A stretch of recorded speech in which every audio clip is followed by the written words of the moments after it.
Karena dia misalnya kita cocoknya sama warna-warna yang matte, kita juga bisa tempelin nih di bagian luarnya pakai gloss itu gitu. Jadi untuk kulit yang kering pun make up juga harus pilih-pilih gitu, nggak bisa sembarangan. Nah, sekalian. Betul nggak? Betul dok ya? Betul. Dari dokter mungkin ada tambahan nggak ya dok? Enggak sih, tambahannya ya ini aja, kebutuhan kita cairan tiap hari ya 2 liter itu 2,5 yang dewasa ya, 2,5 liter tuh tolong dicukupin, itu aja. Baik, berarti memang harus rehidrasinya yang penting ya dok ya. Jadi jangan sampai nggak minum. Nah, jadi harus minum. Oke, mungkin ada yang mau bertanya lagi terkait skincare? Ya, ada 2 orang penanya, 3 orang penanya. 3 tambah rame, 4. Mana? Guys, Oke, yuk silakan. Saya pilih dari mulai panas sini dulu ya. Dari mbaknya yang belakang, silakan. Terima kasih, saya Dea, saya mau tanya, kalau misalnya kondisi kulit lagi breakout nih, tapi ada tuntutan pekerjaan yang harus tampil kece, apakah ada tips triknya dalam mengatasi kayak supaya tetap tampil oke gitu? Terima kasih.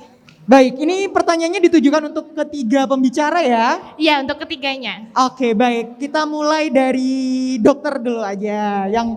Yang ini. Saya kira oke. aku dulu ya, anak-anak dulu kalau misalnya breakout ya tetap kepengen kece gitu ya. Tetap pakai make up gitu Tetap dok? pakai make up boleh. Kalau misalnya lagi jerawatan, tolong pakai misalnya kalau milih sunscreen atau milih ini yang berbahan dasarnya yang cair ya, yang air atau yang gel. Jadi jangan berbahan dasar yang krim sehingga nanti bisa tambah komedogenik gitu Bi. Itu intinya. Kalau misalnya pemilihan foundation dan lain-lain kayaknya sebelah kiri saya Kak 2 Inas ini dan lebih Kak oke Kenny lebih kayaknya. jago kayaknya ya, Dok, ya? Kalau saya pengobatannya kayaknya. Baik, yuk dilanjutkan Kak Inas mungkin. Kalau berdasarkan pengalamanku pribadi sih ya, karena pernah breakout, nggak apa-apa pakai make up karena emang pengen tampil lebih cantik atau lebih menarik gitu pakai make up nggak apa-apa. Cuman kalau aku sendiri lebih dikurangin porsinya aja. Jadi make upnya jangan terlalu tebel. Terus pilih foundation atau base yang apa ya dok ya, ringan ya dok ya istilahnya. Jadi sekarang juga banyak produk-produk make up yang ringan-ringan aja yang nggak terlalu kalau dipakai tuh berat gitu.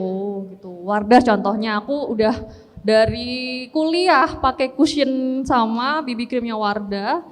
Dan alhamdulillah sampai sekarang cocok-cocok aja sama cushionnya Emina juga bagus, ini testimoni pribadi karena memang saya pakai. Iya. Karena emang ringan, sampai sekarang aku juga jarang banget pakai foundation karena takut komedoan lagi dan akhirnya breakout lagi. Jadi pilih aja sih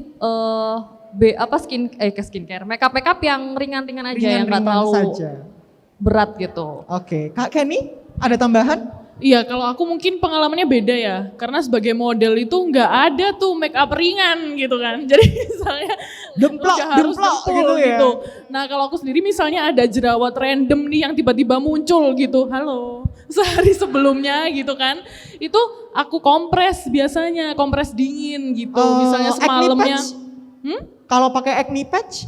Acne patch itu beda mungkin ya dok ya. Oh, acne patch kan untuk tipe jerawat yang gimana gitu kan ya kan. Nggak bisa. Oke, bentar lagi aja ya kita tanya nggak tentang bisa acne patch gitu. ya. Nah itu emang paling cepet nih kalau aku sendiri emang dikompres dingin dok. Jadi misalnya besoknya ini udah ada photoshoot atau gimana gitu, aku kompres dingin gitu, nanti dia semakin membaik gitu sih. Jadi besoknya nggak separah semalam gitu kan. Betul. Dan sebenarnya ya bener Kak Inas gitu. Kalau misalnya untuk make up yang paling penting itu emang di base-nya atau di foundation-nya.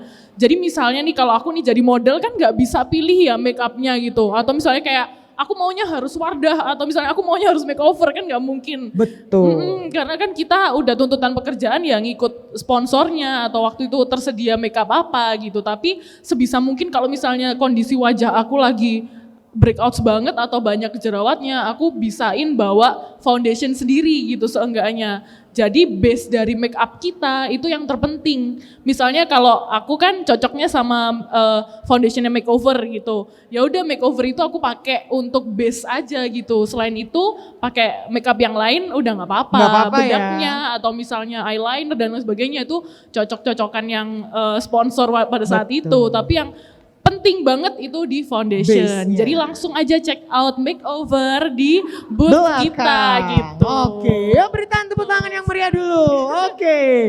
Selanjutnya mungkin dari mbaknya mau tanya? Ya silakan. Selamat siang, sebelumnya perkenalkan nama saya Bunga, saya izin bertanya. Tadi kan dokter udah menyebutkan ya cara waktu-waktu yang tepat untuk reapply sunscreen. Tapi cara terbaik untuk reapply sunscreen itu gimana sih? Soalnya kadang-kadang kita jadi males kan karena masih ada make up atau apa, jadi kayak mau reapply itu jadi kayak males gitu. Terus habis itu mungkin kalau kita habis pakai cushion, untuk pertanyaan keduanya, setelah kita pakai cushion itu lebih baik di set pakai tue cake atau yang powder kayak gitu. Mungkin itu aja dari saya. Terima kasih. Baik, pertanyaannya mungkin bisa dijawab terlebih dahulu dokter. Bisa. Yang pertama, seberapa bagus kita reapply sunscreen? Katanya sih ya dok, harus 2 ruas jari atau seperti apa ya dok ya? Iya sih, kalau misalnya dia tube gitu di dua ini dia pakai di wajah dan leher kan gitu ya. Terus kalau tadi pertanyaannya dia bagaimana cara reapply sunscreen? Memang kalau yang pakai make up agak susah ya, mesti harus dicuci dulu biasanya gitu dan itu ribet ya. Tapi kalau misalnya yang nggak pakai langsung aja dipakai kan sunscreennya. Toh kita nanti setelah pulang kerja kita kan bersihin lagi. Jadi sebenarnya langsung aja tidak apa-apa. Jadi langsung aja di-apply kan nanti kita kan pulang pasti membersihkan lagi. Terus kemudian kalau ngomong bedak tabur atau cushion atau apa, kalau kalian berjerawat pakai tabur. Kalau misalnya wajahnya tidak berjerawat bebas, boleh cushion, boleh boleh yang bedak padat, tue cake, nggak apa-apa gitu. Jadi ya tergantung jenis kulitnya. Kalau yang berjerawat usahakan tabur aja sih, non. Gitu jawabannya.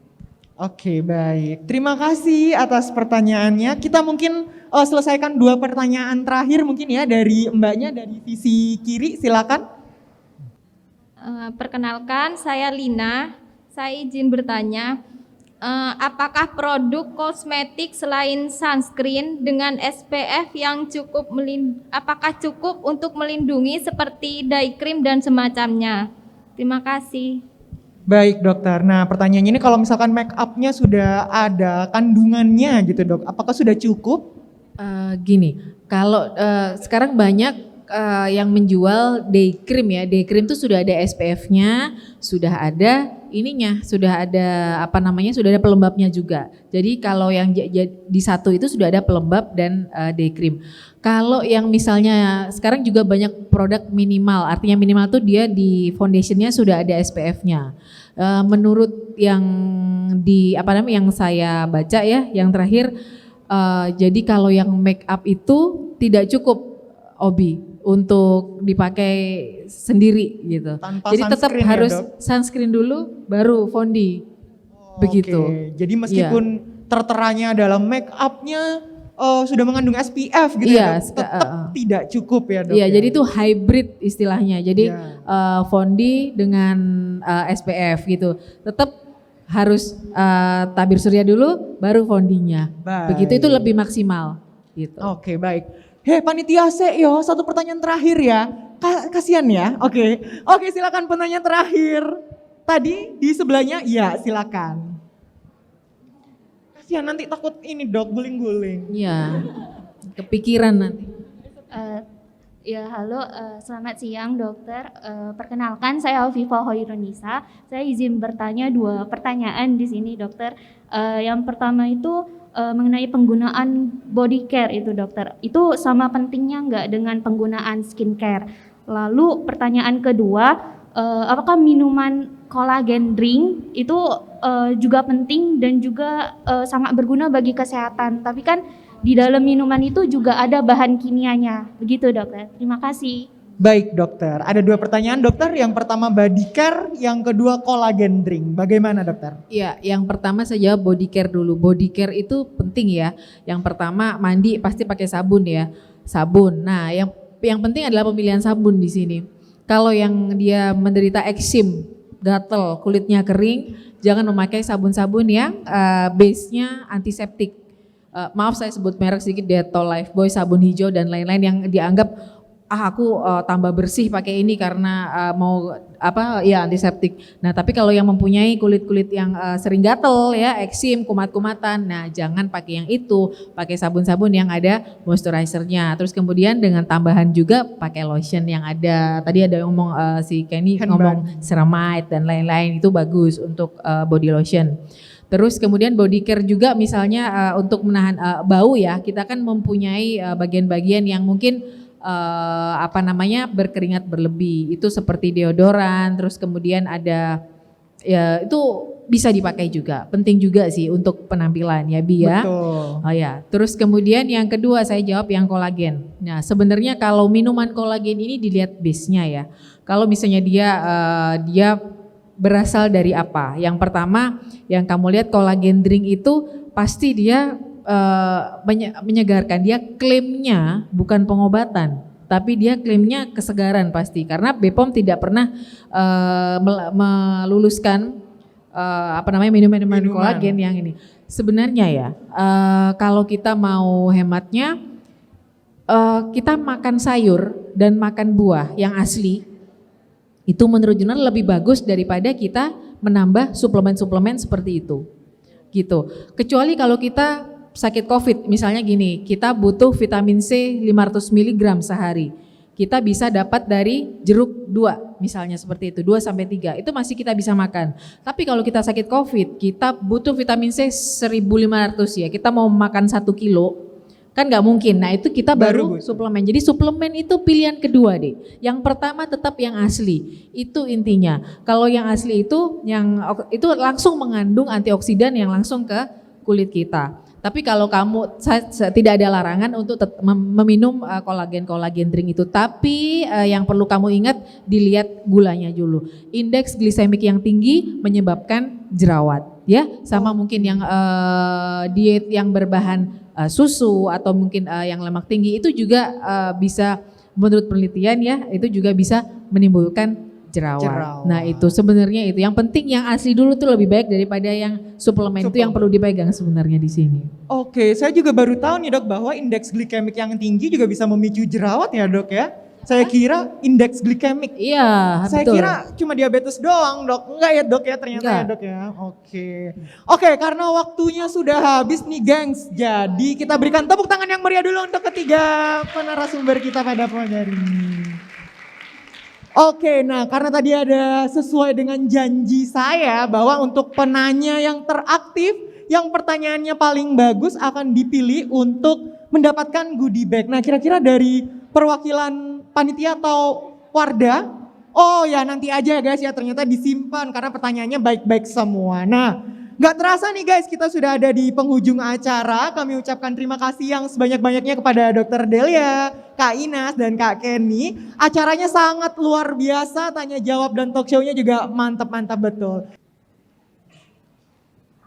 Talk show yang barusan itu seru banget, mulai dari Seru moderatornya, banget. narasumbernya, ada dokter, influencer, ada wanita ular. Talk show mana yang bisa mengundang wanita ular? Hanya di AWCS ke-96 dong tentunya. Kiri, kanan. Tuagak kanan, asik. Asik, iya, oke. Terima kasih semuanya. Tepuk tangan yang meriah dulu dong. Kurang meriah. Oke, terima kasih semuanya. Terima kasih Dr. Obi untuk bantuannya. Dengarkan